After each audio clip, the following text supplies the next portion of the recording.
묵상 기도하심으로 수요 말씀 예배를 하나님께 드리도록 하겠습니다.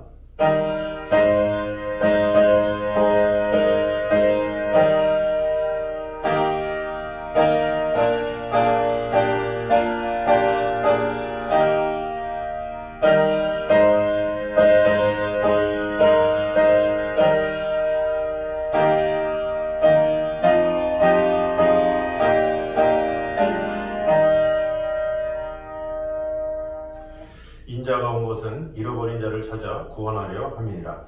아버지 하나님, 예수 그리스도께서 이 땅에 오셔서 우리를 구원하여 주시고 놀라운 사랑으로 이끌어 주신 주님의 은혜를 찬양합니다. 오늘도 살아계신 하나님의 말씀으로 말미암아 주님의 귀한 사랑과 그 은혜 가운데 온전히 구하며 하나님의 그 축복 가운데 오늘도 예배하는 가운데 하나님의 임재와 사랑 안에 거하는 시간 될 수 있도록 주님 함께하여 주시옵소서. 예수님 이름으로 기도드립니다. 아멘. 우리 찬송가 440장 찬양하겠습니다.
우리 하나님 말씀 사사기 16장입니다.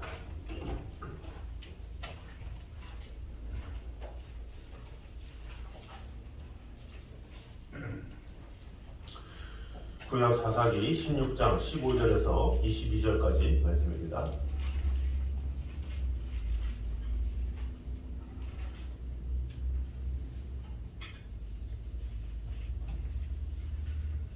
사사기 16장 15절에서 22절까지 말씀입니다. 들릴라가 삼손에게 이르되 당신의 마음이 내게 있지 아니하면서 당신이 어찌 나를 사랑한다 하느냐. 당신이 이로써 세 번이나 나를 희롱하고 당신의 큰 힘이 무엇으로 말미암아 생기는지를 내게 말하지 아니하였도다 하며 날마다 그 말로 그를 재촉하여 주르되 삼손의 마음이 온내하여 죽을 지경이라. 삼손이 진심을 드러내어 그에게 이르되 내 머리 위에는 삭도를 대지 아니하였나니 이는 내가 모태에서부터 하나님의 나시림이 되었음이라. 만일 내 머리가 밀리면 내 힘이 내게서 떠나고 나는 약해져서 다른 사람과 같으리라 하니라. 들릴라가 삼손이 진심을 다하여 주므로 사람을 보내어 브레셋 사람들의 방백들을 불러 이르되 삼손이 내게 진심을 알려주었으니 이제 한 번만 올라오라 하니 브레셋 방백들이 손에 은을 가지고 그 여인에게로 올라온다. 들릴라가 삼손에게 자기 무릎을 베고 자게 하고 사람을 불러 그의 머리털 7가닥을 밀고 괴롭게 하여 본즉 그의 힘이 없어졌더라. 들릴라가 이르되 삼손이여 브레셋 사람이 당신에게 들이닥쳤나이다 하니 삼손이 잠을 깨며 이르되 내가 전과 같이 나가서 몸을 떨치리라 하였으나 여호와께서 이미 자기를 떠나신 줄을 깨닫지 못하였더라. 블레셋 사람들이 그를 붙잡아 그의 눈을 빼고 끌고 가사에 내려가 노줄로 매고 그에게 옥에서 맷돌을 돌리게 하였더라. 그의 머리털이 밀린 후에 다시 자라기 시작하니라. 아멘. 자, 오늘 읽은 본문은 이 삼손의 생애 마지막에 있었던 이 사건을 소개하고 있는 제16장 가운데에 들릴라의 삼손 유혹 사건을 소개하는 4절에서 22절까지 부분 중에 이 후반부에 해당하는 부분입니다. 여기서는 이 삼손의 힘을 무력화시키려는 블레셋 방백들에게 매수된 들릴라의 세 차례에 걸친 삼손 유혹을 기록하고 있는 전반부의 4절에서 14절에 이어서 세 차례의 거듭된 실패에도 불구하고 이제 들릴라가 다시 삼손을 유혹한 끝에 마침내 삼손의 힘의 비밀을 알아냄으로써 삼손을 무력화시키고 그로 인해서 삼손이 블레셋 사람들에게 붙잡힌 사실을 기록하고 있습니다. 이러한 본문을 통해서 우리가 배울 것을 보도록 하겠습니다. 먼저 이 성도가 믿음의 표를 잃으면 세상 사람과 다를 바 없음을 보여주고 있습니다. 우리 17절을 다시 보면 삼손이 들릴라에게 이제 말하기를 자신은 이제 하나님의 나시린이기 때문에 태어난 이래로 머리에 삭도를 댄 일이 없다 이렇게 말을 하고 있죠. 그래서 머리가 밀리우면 자기 힘은 떠나가고 약해져서 다른 사람과 같이 될 것이다 이렇게 말을 하고 있습니다. 그래서 이에 들릴라가 그의 머리를 밀죠. 그래서 19절에 언급했던 것처럼 그의 머리털고 가닥을 밀고 괴롭게 하여 본즉 그의 힘이 없어졌더라 이렇게 말을 하고 있습니다. 이것은 그가 나시린의 표를 상실하게 되었음을 알려주고 있는 것입니다. 그에게 더 이상 하나님께서 함께 하시지 않음을 나타내고 있는 것이죠. 결국 이로 말미암아 그 삼손은 힘을 상실하고 그로 인해서 비참한 지경에 처해야 됐습니다. 이것은 우리로 보면 우리가 이 성도의 표를 잃게 되면 세상 사람들과 전혀 다를 바 없게 되고 그로 인해서 비참한 운명으로 전락하게 될 것임을 교훈해 준다고 볼 수가 있습니다. 우리 성도에게는 성도로서의 표가 있습니다. 그러나 그것을 잃게 되면 하나님의 도우심을 받지 못하고 또 마침내 비참한 결과를 맞게 되는 경우가 있습니다. 그러면 우리 성도들에게 있는 표는 무엇이겠습니까? 바로 하나님을 믿는 신앙의 양심이겠죠. 그래서 사도 바울은 교회의 직분자를 세움에 있어서 깨끗한 양심과 믿음의 비밀을 가진 자를 세워야 된다 이렇게 말씀하고 있죠. 왜냐? 그런 표가 있어야 하나님 앞에 헌신할 수 있고 하나님의 일을 끝까지 감당할 수 있지 그런 믿음의 표가 없으면 세상 사람들과 다를 바가 없고 금방 무너지기 때문에 그렇다라는 것입니다. 그래서 이 흔들림이 없는 신앙 양심의 소유자가 진정한 성도요 구별된 직분자일 수 있음을 말해주고 있고 그런 자를 세워서 교회를 견고하게 할 것을 알려주고 있는 것입니다. 그렇지 못하고 어떤 이유로 인해서든지 자신의 신앙의 양심을 저버리면 그는 하나님의 은혜를 저버리는 자일 뿐만 아니라 구별된 성도다라고 볼 수가 없습니다. 오히려 그런 사람은 세상 사람들보다 더 못한 자가 될 때도 많죠. 초대교회에 집사들 중에 니골라가 있었습니다. 처음에 그는 지혜와 성령이 충만한 자였죠. 그러나 언제부터인가 성도의 표를 잃고 복음을 해롭게 하는 이단자가 된 것이 요한계시록 2장에 기록되어 있습니다. 그러므로 우리는 이미 구원받아서 하나님의 사랑 안에 거하긴 했지만 그러나 우리는 항상 신앙 양심을 저버림으로 인해서 성도의 표를 상실하지 않는 어리석음을 범치 말아야 한다라는 것입니다.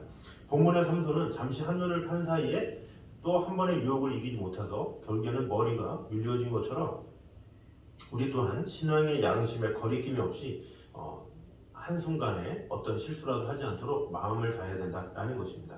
그래서 삼손은 하나님의 능력을 심임으로 말미암아 어떤 대적이라도 이길 수 있었기에 자만함으로 인한 안일함에 빠졌던 것이고 또 그 믿음의 소망도 견고히 붙잡지 않음으로 인해서 세상 사람들이나 다름없이 될 수밖에 없었죠. 그래서 우리는 항상 하나님께서 베푸신 은혜에 감사하면서 자만하지 말고 하나님께서 내게 주신 그 소명을 가지고 한 걸음 한 걸음 믿음으로 나가기에 힘쓰는 저희 되시기를 주님의 이름으로 축원합니다. 두 번째는 세상과 타협하는 자는 항상 한 번만이라는 유혹에 속게 된다라는 것입니다. 우리 18절에 보면 들릴라가 삼손이 진심을 다 알려줌으로 사람을 보내요. 블레셋 사람들의 방백들을 불러 이르되 삼손이 내게 진심을 알려주었으니 이제 한 번만 올라오라 하니 그러면서 블레셋 방백들이 손에 은을 가지고 그 여인에게로 올라오니라 이렇게 이야기를 하고 있습니다. 블레셋 사람들을 부를 때 이제 한 번만 올라와라 이렇게 말씀하고 있죠.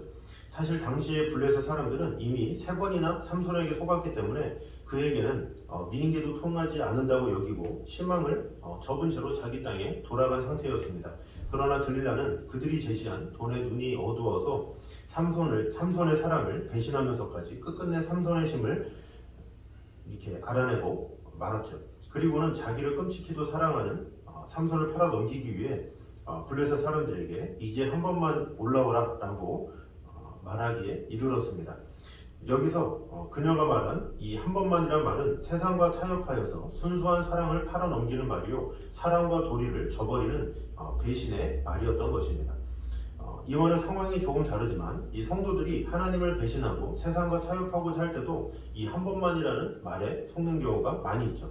이 세상에 대해서 무언가 미련이 있는 사람들은 자신에게 이 한 번만이라고 말하기를 서슴지 않는다라는 것입니다. 그래서 신앙인들이 믿음에서 떠나 세상과 타협하여 범죄케 되는 이유는 대부분 그것이 악인 줄 알면서도 한 번쯤이면 되겠지, 한 번만 해도 되겠지 이런 생각을 가졌기 때문에 타락하게 되는 경우가 있다라는 것입니다. 다윗이 처음에는 이 왕이 되었을 때 이제는 전쟁에 나갈 필요가 없을 때 그가 이제 옥상을 거닐고 있었습니다. 그런데 한 여인을 보고 이제 바세바라는 여인을 보고 안 좋은 마음을 품었죠. 근데 그가 생긴 마음이 뭐겠습니까? 한 번만 저 여인을 데리고 와야 되겠다 이런 생각을 한 거죠. 근데 그 한 번이 어떻게 됐습니까? 동침을 하게 됐고 그로 인해서 나중에는 임신이 되어졌고 그로 인해서 이 바세바의 남편인 우리아까지 죽이게 되는 그런 일을 하게 되었다라는 것입니다. 이 다윗이 이 한 번만일 줄 알았던 그 일이 엄청나게 크게 되었다라는 것입니다. 그래서 이번 한 번만이라는 생각으로 세상과 타협하고 야합하면 우리는 항상 똑같은 죄를 반복할 수밖에 없다라는 것입니다. 그래서 우리는 세상과 타협하기 위해서 한 번만 이렇게 외칠 것이 아니라 하나님을 향해서 언제나 이런 말을 외칠 수 있어야 된다라는 것입니다. 그래서 사단은 자꾸 우리를 한 번만, 조금만, 너무 이렇게 크게 하지 말라 그러면서 조금씩 우리를 유혹하는 경우가 많이 있죠. 그래서 바로도 이 모세로 하여금 이스라엘 백성들이 가나안 땅에 가겠다 그러니까 너무 멀리는 가지 마라 그러면서 조금씩 이렇게 타협할 것을 이렇게 말을 하고 있죠. 너희 남정네들만 가라 뭐 이러면서 조금씩 요 정도는 되지 않겠느냐 이렇게 얘기를 하고 있죠. 그러나 모세는 단호하게 그것을 거절함으로 결국에 하나님의 역사를 이룬 것을 보게 됩니다. 그러므로 우리는 하나님께서 우리에게 주신 설명을 잘 기억함으로 말미암아 세상의 유혹이 한 번만, 조금만, 약간만 이런 식으로 유혹한다 할지라도 믿음으로 잘 이겨내면서 세상과 타협하지 아니하고 오직 하나님의 뜻 가운데 거하는 저는 되시기를 주님의 이름으로 축원합니다. 세 번째로는 우리는 하나님과의 영적 교제에 민감해야 한다는 것입니다. 20절을 보면 삼손은 성령께서 그에게서 떠나심으로 말미암아 하나님이 주시는 힘을 잃고도 여전히 그 힘이 있는 줄로 착각한 나머지 이렇게 대답을 하고 있습니다. 20절 후반에 보니까 내가 전과 같이 나가서 몸을 떨치리라 하였으나 여호와께서 이미 자기를 떠나신 줄을 깨닫지 못하였더라 이렇게 이야기를 하고 있습니다. 이것은 삼손이 이미 그 힘을 상실한 후였기 때문에 블레셋 사람들에게 결국엔 잡히고 말죠. 그럼 삼손은 왜 하나님의 성령께서 그를 떠나가셨다라는 사실을 몰랐겠습니까? 그 이유는 그가 하나님과의 영적인 교제에 민감하지 못했기 때문에 그렇다라는 것입니다. 즉 삼손은 세상과의 교제에만 관심을 가졌기 때문에 영적인 감각이 무뎌져서 자신이 하나님과 이미 관계가 단절된 상황에 빠져 있었음에도 불구하고 그 사실을 몰랐던 것이죠. 참으로 안타까운 부분이라고 할 수가 있습니다. 근데 이러한 일은 이 삼손에게만 일어나는 일은 아니죠. 우리 주변에도 하나님을 믿는다고 하면서도 하나님과의 영적인 교제에는 둔감한 사람들이 참으로 많이 있다는 것을 볼 수가 있습니다. 말로는 자기들의 믿음을 말하기를 좋아하는 습성이 있습니다. 그러나 실상은 하나님의 뜻이 무엇인지 헤아리기보다는 자기 이익에 관계된 일이나 세상과의 교제에 더 관심이 많은 경우가 많다라는 것입니다. 그리스도의 복음을 거부했던 유대인들 어떻습니까? 그들은 자기들만이 하나님이 택하신 선민이다 이렇게 자부하면서 자기들의 유대교 신앙을 뽐내며 자랑했었습니다. 로마서 2장에 그들의 의에 대해서 이렇게 나오고 있죠. 그러나 실상 그들은 하나님을 알지도 못하였을 뿐만 아니라 자기들 중에 오신 하나님이신 그리스도를 배척하고 심지어는 그 그리스도를 십자가에 못 박기까지 했죠. 만일 그들이 하나님과의 교제에 좀 더 민감하였더라면 결국 그러한 어리석은 일은 벌이지 않았다라는 것입니다. 참으로 하나님과의 영적 교제에 민감하지 못한 자는 스스로 큰 낭패를 보게 된다라는 것입니다. 그래서 우리는 하나님과의 영적인 교제에 늘 민감해야 된다는 것인데 그 민감하기 위해서는 어떻게 되겠습니까? 하나님의 말씀을 늘 가까이 해야 되겠죠. 그래서 이 하나님께서는 하나님 자신의 뜻을 말씀을 통해서 역사하셨기 때문에 우리가 말씀과 가까이 하고 그 말씀을 통해서 하나님과 동행할 때 하나님께서 우리에게 나타나셔서 우리로 하여금 항상 성령에 민감하게 반응할 수 있도록 하신다라는 것입니다. 그러므로 우리는 항상 이 하나님과의 그런 풍성한 삶 가운데 거해야 하나님께서 말씀하시는 것을 분명히 알아서 그 뜻대로 행할 수 있다라는 것입니다. 아기 예수님을 품에 안았던 시므온과 안나가 어땠습니까? 그들은 의롭고 경건한 삶을 유지하면서 하나님과 교제하던 중에 바로 성령의 지시하심을 받아서 예수님을 만났죠. 그래서 항상 하나님과 교제하는 중에 하나님의 뜻이 있고 하나님의 은혜가 닥치게 된다라는 것입니다. 이삭이 리브가를 만날 때 어떻게 됐습니까? 이삭이 하늘을 보고 묵상할 때에 이런 기록이 나와요. 이게 무엇입니까? 하나님과의 관계에 깊은 관계에 있었다라는 것이죠. 그랬더니 하나님께서 결국 하나님께서 원하시는 그런 일들을 이루신 것을 보게 됩니다. 그러므로 우리는 항상 하나님의 뜻을 먼저 구하는 일에 심씀으로 말미암아 언제나 하나님과의 친밀한 교제 가운데 거하는 저를 되시기를 주님의 이름으로 축원합니다. 네 번째는 성도가 하나님을 떠나면 세상에 조롱거리가 될 뿐임을 보여주고 있습니다. 우리 21절에 보면 블레셋 사람들이 그를 붙잡아 그의 눈을 빼고 끌고 가사에 내려가 노줄로 매고 그에게 옥에서 맷돌을 돌리게 하였더라 이렇게 기록을 하고 있습니다. 여기서 말하고 있는 이 가사에 내려가 그랬는데 이 가사라는 성은 어디입니까? 이곳은 삼손이 이전에 그를 죽이려고 많은 무리가 매복해 있던 그 성문을 빼어다가 헤브론으로 옮김으로 말미암아 그들로 하여금 모멸감을 주었던 바로 그 성이었죠. 그러니까 이전에만 해도 이 삼손이 블레셋에게 큰 모욕감을 준 그 성이었는데 이제는 전세가 역전이 돼서 이제는 눈이 빼져가지고 이제 노예처럼 이제 전략이 완전 전세가 비벼낀 상태에서 이 삼손이 굴욕당한 상태라고 볼 수가 있습니다. 이것은 이 혼자의 몸으로 수많은 적을 이기고 그 백성을 구원했던 이 당세의 영웅으로서는 참으로 비참한 말로다라고 볼 수가 있습니다. 이것은 그가 하나님께 범죄하고 나시린으로서의 자기 본분을 망각한 채 세상과 버타여서 하나님을 떠났기에 당하게 된 필연적인 결과라고 볼 수가 있습니다. 마찬가지로 우리 성도들도 자신의 신분을 잊고 세상에 나가서 하나님을 떠난 생활을 하게 되면 세상의 웃음거리만 될 뿐이다 라는 것입니다. 우리 주변을 돌아보면 소위 믿는다는 사람들이 하나님을 떠나서 그릇 행함으로 세상에 이 조롱거리가 되는 것을 목격하는 경우가 많이 있습니다. 본래 세상 사람들은 성도를 향해서 너의 하나님이 어디 있느냐 이렇게 조롱하는 습관을 가지고 있습니다. 그러면 하물며 세상에 나가서 세상 사람들과 똑같이 불경건하게 행하거나 범죄하는 성도들을 향하여서 그들은 어떤 말을 하겠습니까? 이런 성도들은 맛을 잃는 소금이기 때문에 밖에 버려져서 사람들에게 발빛뿐이라고 하셨던 주님의 말씀처럼 세상에서 질밥치고 상하고 누구 하나 긍휼히 보아줄 사람이 없는 불행에 처하게 된다라는 것입니다. 그러므로 우리는 세상이 우리를 조롱할 틈을 주지 말고 또 그러기 위해서는 주님께 더욱더 나아가서 하나님의 은혜의 입기를 힘써야 된다라는 것입니다. 그래서 이 초대교회의 믿음의 선배들의 삶이 어땠습니까? 어디를 가든지 사람들에게 칭송을 받았죠. 그래서 초대교회 때도 사도행전 2장에 사람들에게 칭송을 받으니 믿는 자가 날마다 더하더라 이렇게 말씀하고 있죠. 진정으로 믿음으로 살고 하나님의 뜻 가운데 사는 성도들은 세상에 어떤 예수 그리스도를 믿는다는 이유로 욕은 받겠지만 그러나 믿음으로 인한 의롭다함을 잇는 뭔가 하나님의 의를 위한 욕일 뿐이지 어떤 행실에 대한 욕을 받지 않죠.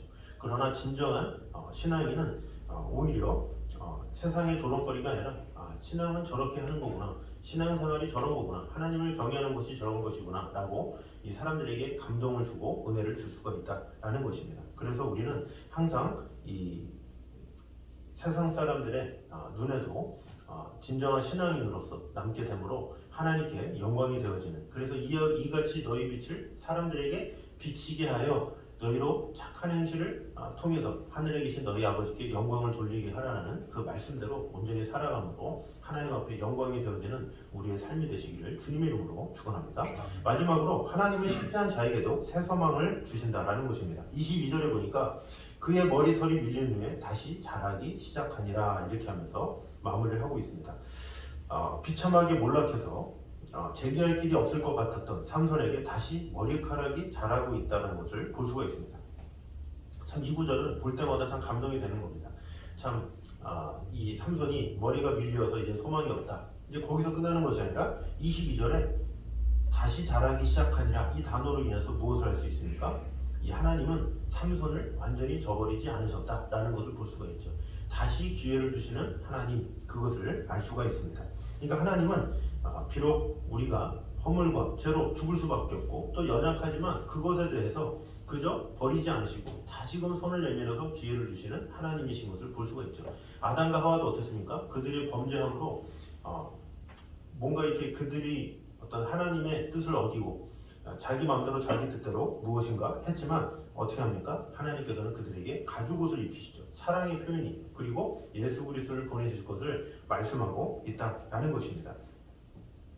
결국 그 약속으로 말미암아 멸망에 버려야 당연했을 우리가 오늘날 그리스도를 향하여 주어진 믿음의 소망을 따라서 영원한 천국을 바라보면서 살아갈 수 있게 된 것이다라는 것입니다. 예수님도 이 요한복음 이 8장에 보면 가늠한 여인이 나오죠. 근데 그 가늠한 여인에 대해서 오히려 바리새인들의 그 공격에서 오히려 너희 중에 죄 없는 자가 돌로 치라 하면서 바리새인들은 하나씩 떠나고 오히려 이 가늠한 여인에게 기회를 주시는 것을 볼 수가 있습니다. 오히려 그를 용서하고 그에게 새로운 소망으로 하나님의 뜻 가운데 거하는 것을 말씀하고 있습니다. 그러므로 우리는 혹시 실패하여 좌절을 맛본다 할지라도 절망에 빠질 것이 아니라 오직 하나님을 의지함으로 늘 새 힘을 주시고 새 소망을 주시는 하나님 앞에 나아가야 된다라는 것입니다. 다윗은 시편 42편 5절에 내 영혼아 내가 어찌하여 낭망하며 어찌하여 내 속에서 불안하여 하는고 너는 하나님을 바라라 그 얼굴의 도우심을 인하여 내가 오히려 찬송하리로다 이렇게 말씀하고 있습니다. 이것이 무엇입니까? 우리가 사는 동안에 비록 실패할지라도 넘어질지라도 그러나 오히려 하나님을 찬송하면 하나님께서 우리를 붙드시고 인도하시고 함께 하신다라는 것입니다. 결국 이 삼손은 하나님의 성령의 능력을 결국 신임으로 말미암아 이 나중에 결국에 하나님의 뜻을 이루면서 마무리한 것을 이제 볼 수가 있었습니다. 이 삼손의 삶 가운데는 많은 연약함이 있었죠. 약점이 있었죠. 그러나 그럼에도 불구하고 그에게 힘을 주시고 은혜를 주시고 큰 역사를 이루신 것은 하나님이시다라는 것을 우리가 보게 되는데 이 모든 것들 가운데 우리가 무엇을 깨달아야 되겠습니까? 결국에 하나님의 도우심 없이는 아무것도 할 수 없다라는 것입니다. 그래서 우리는 세상의 유혹을 당할 수밖에 없고 육신의 연약함이 있고 부족하지만 그러나 하나님의 도우심이 있으면 늘 승리할 수 있다라는 믿음을 가지고 어떠한 상황이 온다 할지라도 우리가 좀 넘어진다 할지라도 오직 하나님의 말씀을 붙잡고 늘 힘있게 나아가는 저 여러분 되시기를 주님의 이름으로 축원합니다. 기도하겠습니다. 살해주님 감사합니다. 하나님의 은혜와 평강으로 우리를 지켜주시는 주님, 삼손에게는 많은 연약함이 있었습니다. 부족함이 있었습니다. 나실인임에도 불구하고 정말로 하나님의 뜻을 저버릴 때가 많았습니다. 그럼에도 불구하고 하나님은 기회를 주시고 은혜 주셔서 이 모든 것 가운데 은혜를 주신 분이심을 오늘 보게 되었습니다.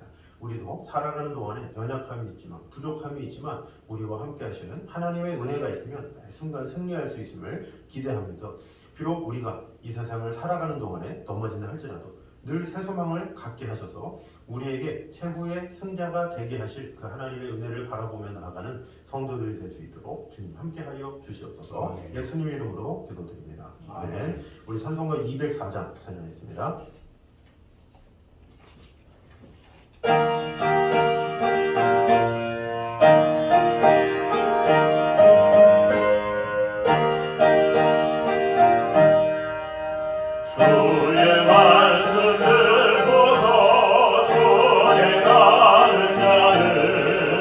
반석 위에 떠났고 짐을 지은 것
성령님의 교통하심이 어떠한 상황에서도 오직 하나님의 말씀을 붙잡고 성령에 민감하게 살아가길 원하는 이 자리에 있는 모든 성도들의 삶이 이제부터 영원까지 함께 있기를 간절히 축원하옵나이다. 아멘.